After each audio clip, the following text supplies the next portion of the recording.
অপরূপ সৌন্দর্যে ঘেরা শ্রীমঙ্গলের একটি অন্যতম চা বাগান হলো দার্জিলিং টিলা। আজকের ব্লগে এই স্পটটি উপভোগ করতে যাচ্ছি।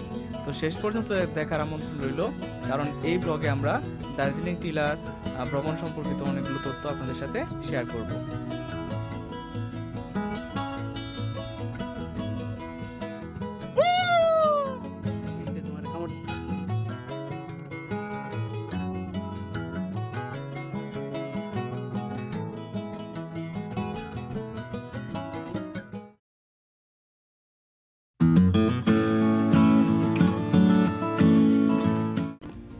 আসসালামু আলাইকুম। শ্রীমঙ্গল ট্যুরের আজকের পর্বে আমরা যাচ্ছি দার্জিলিং টিলা দেখতে। আমরা লাউয়াছড়া জাতীয় উদ্যান ভিজিট করেছি, ওখান থেকেই ইজি বাইকে করে রওনা দিয়েছি দার্জিলিং টিলার উদ্দেশ্যে। তো ইজি বাইকে যেতে আমাদের ভাড়া পড়ছে 3 থেকে 400-র মধ্যে। আমরা অলরেডি দার্জিলিং টিলার যে রাস্তাটি রয়েছে মেইন রোড থেকে, ওটার মধ্যে রয়েছি। তো দুই পাশে খুবই সুন্দর দৃশ্য ছিল। আমি এই রাস্তাতে ঢোকার পরে দেখতে পাচ্ছিলাম যে কিছু দূর যাওয়ার পরে ছোট ছোট রিসোর্ট রয়েছে, যেগুলো ঘরোয়া পরিবেশে বানানো। এখানে চাইলে আপনারা থাকতে পারবেন খুব কম টাকার মধ্যে। যাই হোক, আমরা মাঝামাঝি রাস্তায় রয়েছি, দুই পাশে দিয়ে ছোট ছোট টিলা চলে যাচ্ছিল আমাদেরকে অতিক্রম করে। রাস্তা খুবই চিকন, মানুষজন তেমন নাই, সুন্দর সূর্য মানে এত বেশি প্রখর ছিল না, সুন্দর পরিবেশ ছিল।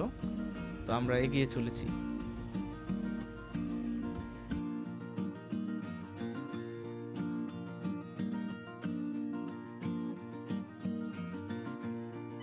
ছোট ছোট টিলাগুলো মানে এগুলাতে চাষ করা হয়েছিল আনারস, এখন নাই তেমন।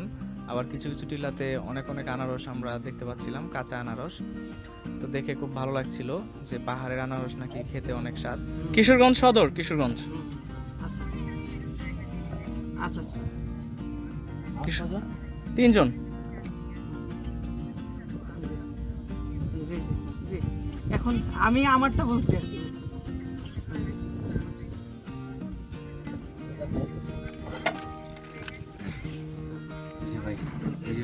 গাছগুলো দেখতে গোলমরিচ গাছ। আচ্ছা, যে পানের মতো যে কাঁচা কাঁচা। হ্যাঁ হ্যাঁ। আচ্ছা, আমরা চা বাগানের ভিতরে অলরেডি ঢুকে গিয়েছি। এখানে এন্ট্রি নেওয়ার জন্য কিছু তথ্য আপনাদেরকে দিতে হবে, আপনারা দিয়ে দিবেন। এটা হচ্ছে একটা ফ্যাক্টরি, আপনারা যেটা দেখতে পাচ্ছেন। তো আমরা কিন্তু একবারে কাছাকাছি চলে যাচ্ছি। এখানে আরও কিছু তথ্য জানিয়ে রাখি, এখানে কিন্তু আগে ঢুকতে দিত না। তো মানুষজন অনেক ভিড় করতো, আসতো, কিন্তু ঢুকতে দিত না। তারপরে কিছুদিন পরে এটা নাকি মানে মানুষের জন্য উন্মুক্ত করে দেওয়া হয়।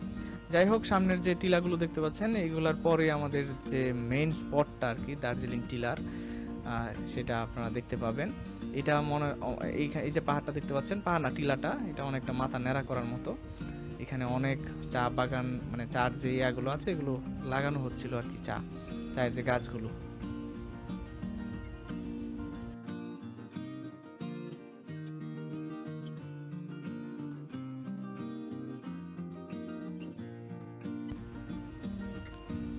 দৃশ্যগুলো দেখতেই মানে কেমন একটা মন জুড়িয়ে যাচ্ছে। আমরা 3 বন্ধু কথা বলতে বলতে ড্রাইভারের সাথে এগিয়ে চলেছি। একটু পরে আমরা নেমে যাব ইনশাল্লাহ। আপনারা দেখতে পাচ্ছেন একবারে ওই যে দেখা যাচ্ছে সামনে, এখানে আমরা নেমে যাব। কি শান্তি, কি দৃশ্য, আল্লাহ! এখানে থেকে যেতে মন চাইছে। আপনারা আরও কিছু দৃশ্য দেখতে পাবেন, আমি সিনেমাটিক কিছু ভিউ দেখাবো আপনাদেরকে। আমরা নেমে গিয়েছি, এখন এটা দিয়ে উপরে যেতে হবে। উপরে গাড়ি নিয়েও আপনি উঠতে পারবেন, বাট ইজি বাইক দিয়ে কষ্ট হয়ে যায়। বাইক থাকলে আপনি উঠতে পারবেন খুব সহজে। এটা রাস্তাটা এমন সুন্দর, মানে দেখলেই কেমন জায়গা, আমি কি করে বুঝাবো আপনাদেরকে। অস্থির একটা জায়গা।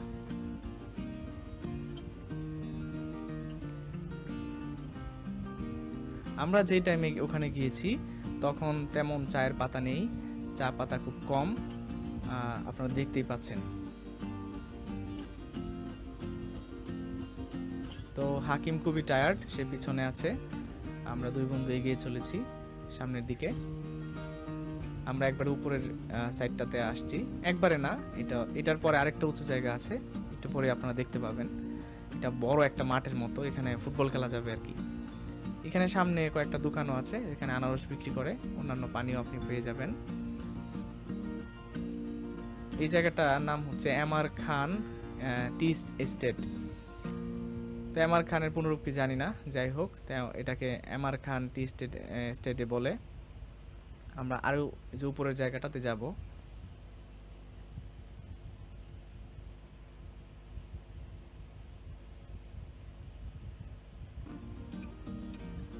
কি প্রশান্তিময় জায়গা, মাশাআল্লাহ, অনেক সুন্দর, অনেক সুন্দর।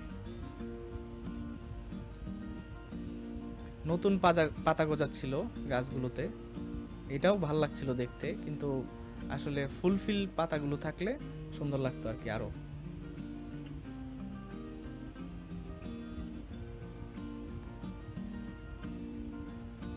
আমরা যে টাইমে ওখানে গিয়েছি দুপুরবেলা, এখানে তেমন মানুষজন এখনো আসেনি। বিকেল বেলায় মানুষ এখানে এসে ভরে যায়। এখানে কয়েকজন দেখতে পাচ্ছি আমরা। এখন এই জায়গাটাতে আসার পরে অনেক বাতাস লাগছিল, ঠান্ডা বাতাস, যেটা মানে এই জায়গাটার সৌন্দর্য আরো বাড়িয়ে দিয়েছিল। বাতাসের যে প্রশান্তিময় একটা বাতাস শরীরে লাগছিল, এর চেয়ে শান্তি আর কিছুই নাই। তো এই জায়গাটা আপনি চাইলে 1 ঘন্টা 1.5 ঘন্টাতে ঘুরে ফেলতে পারবেন, বাট আপনি যদি একবারে ইন ডিটেইল ঘুরতে চান তাহলে তো অনেক জায়গা আছে, আপনি মানে অর্ধেক দিন লেগে যাবে আর কি। এই জায়গাটা বেশ সুন্দর। আপনারা কিছু সিনেমাটিক ভিউ দেখতে পাচ্ছেন, অসাধারণ। এটা কিন্তু মানে অন্য একটা ভিডিও কালেক্ট করা আর কি, যে যখন মানে অনেক পাতা ছিল তখনকার ছবি আর কি। এগুলা দেখুন কিভাবে পাতাগুলো উঠাচ্ছে, অসাধারণ অসাধারণ। তো এই জায়গাটা ভারতের দার্জিলিং এর মতো দেখতে, অনেক সুন্দর, এই জন্য এটাকে দার্জিলিং টিলা নামে নাম দেওয়া হয়েছে। এবং এখানকার যে 7 নম্বর সেক্টর না কি জানি নাম আছে, 7 নং যে এটা সেই সুন্দর। চারদিকে চা বাগান আর চা বাগান।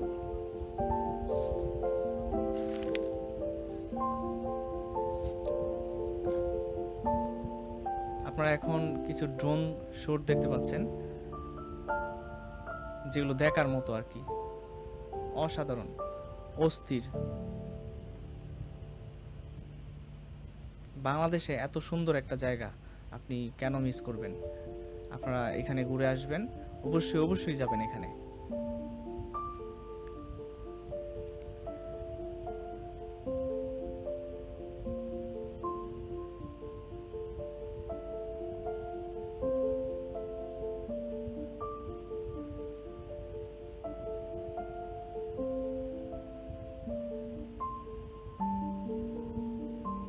তো আমরা যতটুকু ঘোরার সবটুকু ঘুরে ফেলেছি।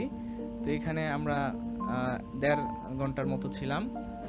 তো যেহেতু তেমন পাতা ছিল না আমরা যখন গিয়েছিলাম, তো আমরা আর ভিতরে যাইনি। এখানে আরো একটু দূরে যাওয়া যেতে পারতো, বাট আমরা এখানে ক্ষান্ত দিয়েছি।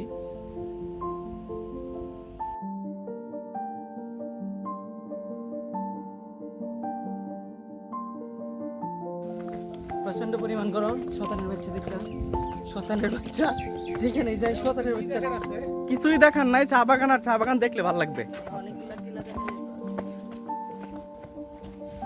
আমি কি নাম কইছি? তুই তো বুঝছস না, না বুঝছি তুই কেন কমেন্ট করবি? শতানের বাচ্চা তো আমি শতানের বাচ্চা। কমেন্ট করবি কে তুই?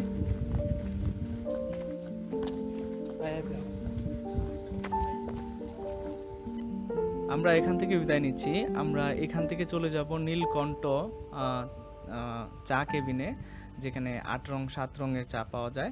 তো এটা পরবর্তী ব্লগে আপনারা দেখতে পাবেন। তো এই ব্লগটি কেমন লেগেছে তা জানিয়ে কমেন্ট করবেন। আর আপনারা বিকেলবেলা আসবেন এখানে, বিকেলবেলা মানে জায়গাগুলো অস্থির সুন্দর হয়ে ওঠে, নয়নাভিরাম দৃশ্য আপনারা উপভোগ করতে পারবেন। সবাই ভালো থাকবেন, দেখা হবে আরেকটি ব্লগে।